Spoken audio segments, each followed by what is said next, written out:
हमारी कहानी का नाम है पिता का बंटवारा। रामपाल जी की पत्नी का देहांत हुए 5 वर्ष हो गए थे। उनके दोनों बेटों की शादी भी हो गई थी। अब दोनों बेटों ने अलग अलग रहने का फैसला कर लिया था।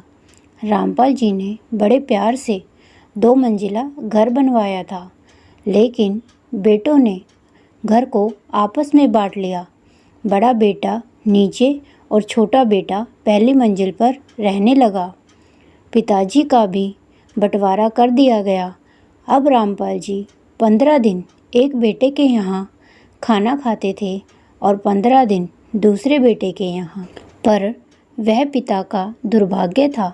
साल में जो महीने 31 दिन के होते थे, उस एक दिन रामपाल जी को भूखे रहना पड़ता था। रामपाल जी अब अपना जीवन पूजा पाठ में बिता रहे थे। जो महीना 31 दिन का होता था, उस दिन रामपाल जी अपने मन को यही समझाते थे कि आज कोई पर्व है और आज उन्होंने उपवास रखा है। वह इसके लिए अपने बेटे को बुरा नहीं समझते थे। लेकिन एक दिन रामपाल जी को बहुत ठेस पहुंची। रामपाल जी के बेटे ने यह कहा, पापा आप अपना खाना बना लेना, आज हम लोग बाहर एक पार्टी में जा रहे हैं। वृद्ध पिता ने कहा, बेटा मुझे गैस चूल्हा चलाना नहीं आता। तो बेटे ने कहा, पापा पास वाले मंदिर में आज भंडारा है, आप वहाँ चले जाओ ना, आपको खाना बनाने की कोई नौबत ही नहीं आएगी। रामपाल जी चुपचाप अपनी चप्पल पहनकर मंदिर की ओर चल दिए। यह सब बातें उनका 10 साल का बेटा लवी सुन रहा था। पार्टी में जाते वक्त रास्ते में लवी ने अपने पापा से कहा, पापा मैं जब बहुत बड़ा आदमी बन जाऊंगा ना, तो तब मैं भी अपना घर किसी मंदिर के पास ही बनाऊंगा। माँ ने हैरानी से पूछा, क्यों बेटा?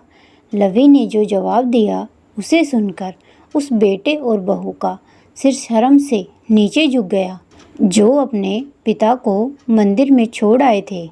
लवी ने कहा, क्योंकि पापा जब मुझे भी किसी दिन ऐसे ही किसी पार्टी में जाना होगा, तब तुम भी तो किसी मंदिर के भंडारे में खाना खाने जाओगे ना, और मैं नहीं चाहता कि तुम्हें कहीं दूर के मंदिर में जाना पड़े।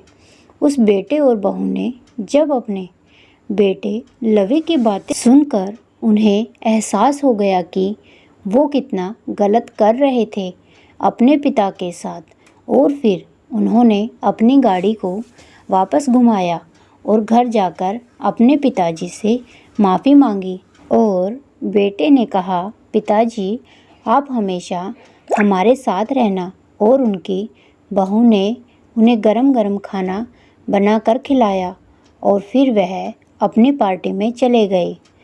पत्थर तब तक सलामत है जब तक वो पर्वत से जुड़ा है, पत्ता तब तक सलामत है जब तक वो पेड़ से जुड़ा है, और इंसान तब तक सलामत है जब तक वो परिवार से जुड़ा है।